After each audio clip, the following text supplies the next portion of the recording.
বন্ধুরা, আজকে রান্না করব সয়াবিন আলু দিয়ে পটল দিয়ে একটা নিরামিষ তরকারি। কড়াইতে তেল দিয়ে দিলাম। এবার পটলগুলো লাল লাল করে ভেজে নেব। এবার এই পটলগুলো সব দিয়ে দেব।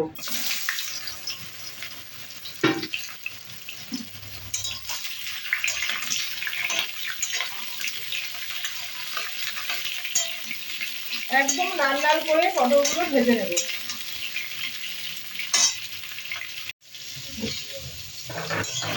এইরকম লাল লাল করে পটলগুলো ভেজে নেব বন্ধুরা। পটলগুলো আমার ভাজা হয়ে গেছে, এবার তুলে নেব।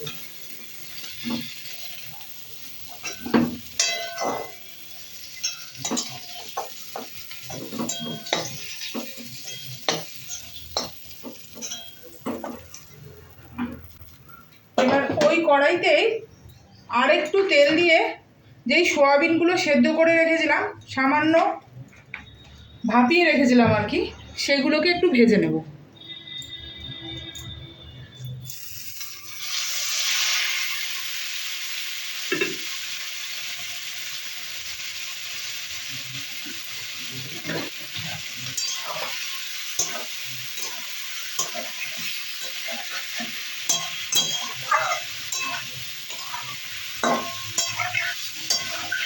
অল্প একটু ভেজে নেব, তারপরে এগুলোকেও নামিয়ে নেব।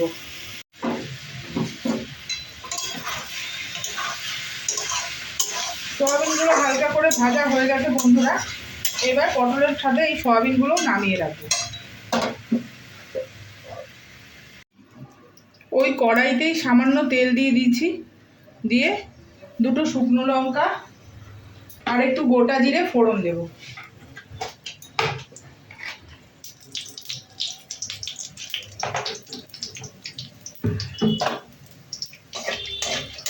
ফোড়নটা ভাজা ভাজা হয়ে গেলে এর মধ্যে দিয়ে দেব টমেটো আর কাঁচা লঙ্কা পেস্ট করে রেখেছি সেইটা।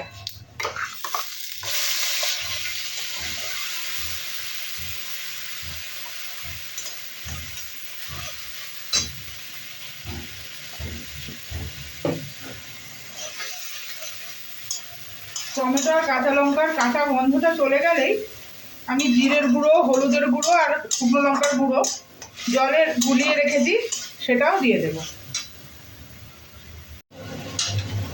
টমেটো আর কাঁচা লঙ্কার কাঁচা গন্ধটা চলে গেছে, এবার এই যে গুলিয়ে রাখা মশলাটাও দিয়ে দেব। এর মধ্যে জিরের গুঁড়ো, লঙ্কার গুঁড়ো আর হলুদের গুঁড়ো আছে।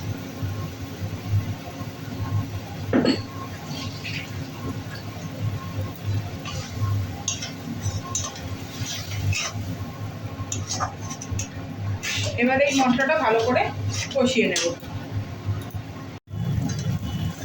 মশলাটা ভালো করে ভাজা ভাজা হয়ে গেছে বন্ধুরা।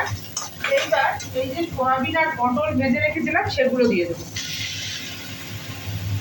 দিয়ে ভালো করে কষিয়ে নেব। এর মধ্যে আমি আলুও দেবো।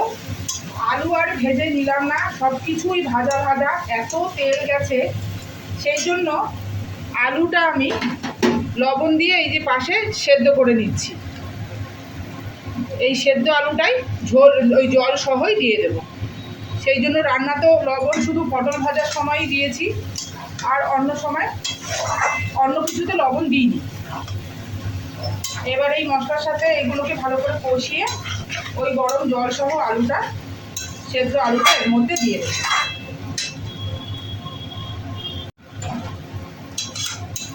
মশলার সাথে পটল আর সয়াবিন কষানো হয়ে গেছে। এইবার এই যে সেদ্ধ করা, নুন দিয়ে সেদ্ধ করে রাখা আলুগুলো জল সহ এবার এর মধ্যে দিয়ে দেব।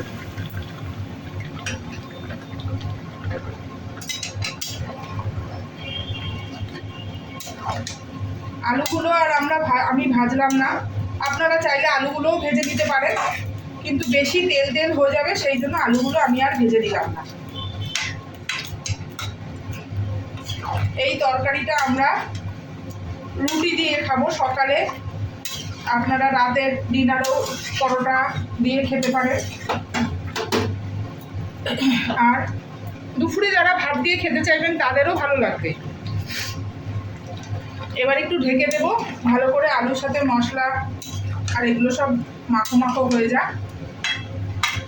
তারপরে একটু ঘি গরম মশলা দিয়ে নামাবো। আর সামান্য মিষ্টি দেবো। যারা মিষ্টি খান না তারা দেবেন না, কিন্তু যারা মিষ্টি খান তারা এই তরকারির মধ্যে অল্প মিষ্টি দেবেন।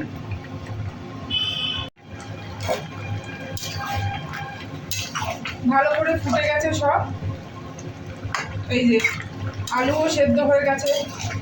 এবার এর মধ্যে অল্প গরম মশলা আর ঘি দিয়ে নামিয়ে ফেলবো।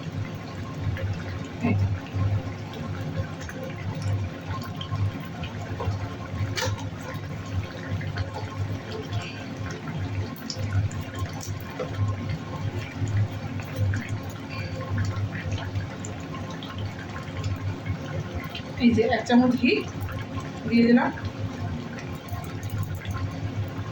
যারা নিরামিষ খান তারা একবার ট্রাই করে দেখবেন, এইভাবে খুবই ভালো লাগে।